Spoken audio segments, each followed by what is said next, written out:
Okay, you are now looking at the world's quickest Tesla Model 3 non-performance with boost acceleration and a drag strip.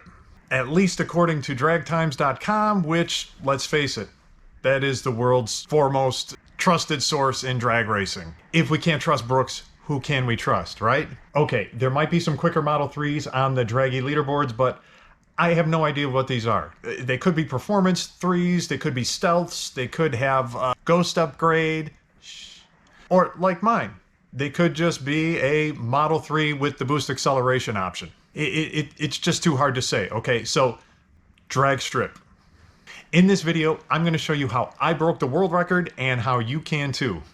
Okay, so how did I knock 3/10 and add 4.5 miles an hour to my previous best time at the track? Well, it's actually pretty easy in one way, and at the same time, it's really a little bit difficult. I'll explain. Number one, battery state of charge. You need to be as close to 100% as possible. I did a whole video on this. The difference between 20% state of charge and 100% state of charge is like 0.6 and something like 9 miles an hour. Okay, that is huge. Get your battery up to as close to 100% as possible. Number two, very important, battery temperature. The batteries perform best when they are hot. Just like when your Tesla preconditions for supercharging by heating the batteries to get more power into them more quickly, they also benefit from the heat when trying to get more power out of them quickly. Bjorn has some nice data using an OBD2 adapter and the Scan My Tesla app to see the battery temperature and all other kinds of info. Here you can see that at any given state of charge, the batteries are able to release more power when they are at a higher temperature. The Model S Performance and now with the Plaid have a drag strip mode which will help preheat the batteries at the drag strip. Unfortunately, we don't have that on the Model 3, but we still have supercharger prep. Setting your destination to a supercharger will preheat your battery. It's not ideal, but it's all we got. So number two, get your batteries hot. Sheet. Number three, aside from boost acceleration and the Ghost, we can't add any horsepower to these cars. So if you can't add horsepower, you have to hit the other side of the equation and drop weight. A rule of thumb is that for every 100 pounds of weight that you drop, you're going to gain 1/10 of a second and add 1 mile an hour to your quarter mile time. It's pretty good. All right, so let's look at some of these free upgrades called dropping dead weight. All right, starting from the heaviest to the lightest. First thing, front seats, 54 pounds. All right, I wouldn't take the driver's seat out yet. We'll talk about that in a minute. Passenger seat, 54 pounds. This sucker's heavy, all right? A lot heavier than I thought. Rear seat back, 25 pounds on one side, 12 pounds on the other. 37 pounds total. That's pretty heavy. Battery. All right, you can't take it out, but you can swap it. Get one of those OMU batteries, the lithium batteries. I was going to make a video on it. It seems like everybody's made one anyway. But it's really a better, it's probably something that you should upgrade if your battery fails, or actually, I think you should probably do it sooner. Either way, about 20 pounds you're going to save with that battery. The frunk. Take that frunk out. 19 pounds. Rear seat cushion. Almost 16 pounds for that. And that one comes out really easy. MPP coilovers. All right, this one, you're not going to buy something like coilovers just to save 10 pounds. It's going to save you 10 pounds, by the way. But there's a lot of other benefits to that. Go see my other video. Either way, 10 pounds saved with the MPP coilovers. Brake rotors.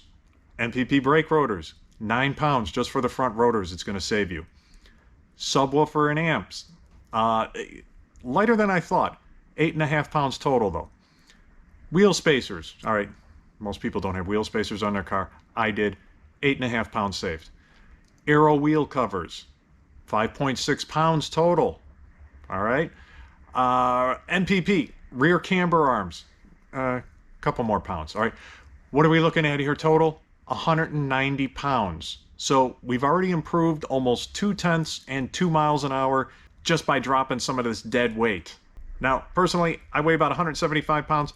Try to stay in shape, so lose some weight. Because you are a disgusting fat body. Okay, so here are some other things that I didn't do, but can be done. All right, I still have the stock Michelin MXM4 tires. They weigh about 25 pounds. The Michelin Pilot Sport 4s weigh 23 pounds, okay? 2 times 4, 8 pounds total saved, which is like 16 pounds of static weight, which I'll talk about in a minute.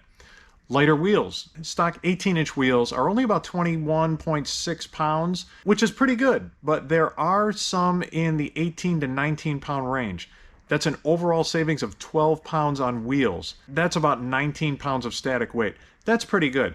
If you're carrying the 19 or 20-inch Tesla wheels, you're really going to save a lot of weight by dropping to anything lighter. Racing seat, as I talked about before, you could add a driver's side racing seat. Somebody does sell one. It's a little complicated because the Tesla relies on, like many cars do, the airbags and things like that. And they made one which has, different things in there to trick the car into thinking it still has a stock seat.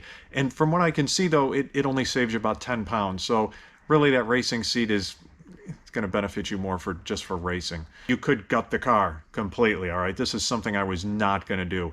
I've seen other videos where people have gutted cars and they've saved maybe 45 pounds of carpeting, 40 pounds of sound deadening stuff, sound deadening off of the bottoms of the car. They headliner, all kinds of other trim, maybe another 30 pounds or something. I don't think the Tesla has quite that much weight in it with the carpeting and sound deadening. We don't have as much. They try to keep this car as light as possible from the factory. So you're still going to drop a decent amount of weight, but boy, you're pulling a lot of stuff out of the car just for that amount of weight. So I talked about rotational mass and mass equivalence before. So I've got this picture here that I think explains it pretty well. But basically, if you've got mass that is out further from the axis of rotation, it's harder to move. So that rotational mass acts like a much heavier static mass, or mass that is not rotating. So then how much heavier does it act like? Well, for tires which are furthest from the axis of rotation, the factor is 2 times. So a 2-pound change in the tire weight will act like 4 pounds of static mass. Then don't forget that this is times 4 because you have 4 tires. For wheels, the equivalence is like 1.6 times. So a 10-pound change in wheel weight acts like 16 pounds of static weight. Again, times 4 for Ford wheels. For rotors, the equivalence is only 1.2x, but it still adds up. All of these numbers add up much more quickly, and lowering this weight also helps with your suspension dynamics. So it's really a double win. Okay, something else. My car is lowered. Now, does that automatically save you a lot in a quarter mile? I'm really not sure. Now, there is a test out there. In Germany, they were testing the KW suspension, a lowered car versus a non-lowered car, same cars.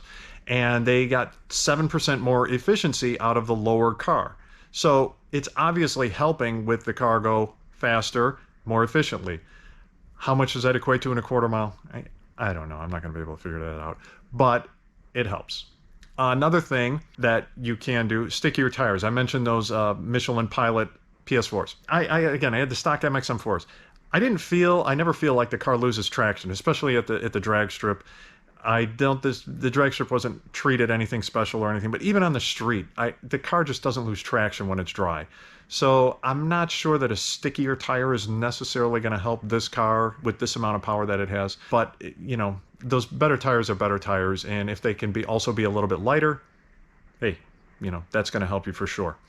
Now, sometimes also, I see them running draggies and things like that. Sometimes you just get lucky, all right? You might have the wind with you one day. Who knows? But sometimes the cars just run faster, just run quicker, all right? So, pray to the quarter mile gods. I don't know.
Okay, so seriously, I know there's quicker Model 3s out there. There's always something quicker out there.